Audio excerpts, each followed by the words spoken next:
Tanyo, nung naalis ko yung batong sinasabi kong ano, yung sinasabi ko na bato na nandito, yung nandito kanina pinapalo ko, tingnan nyo nung naalis.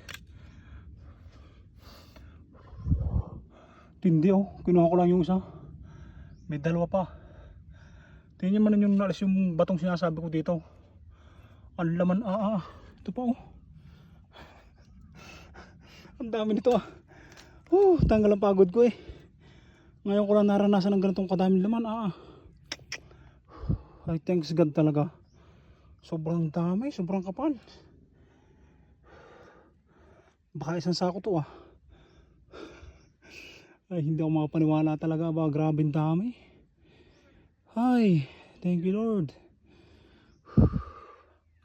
Hindi ko sukat akalain ganyan kang kadami ng laman. Patindi ng patindi. Nung nalis ko yun, ito, nakakita nyo to. Pag nalis to, may laman pa rin to sa loob.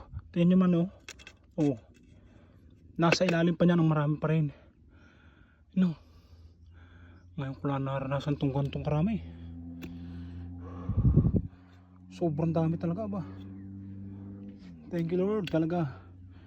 Nakaano yun naman ng kahit walang tanim. Thank you. Alas 3 na, mahigit. Pero hindi pa natin natatapos tanggalin. Mahirap kunin yan. Mahirap baklasin. Dapat nakaayon sa baluktot ang pagputol.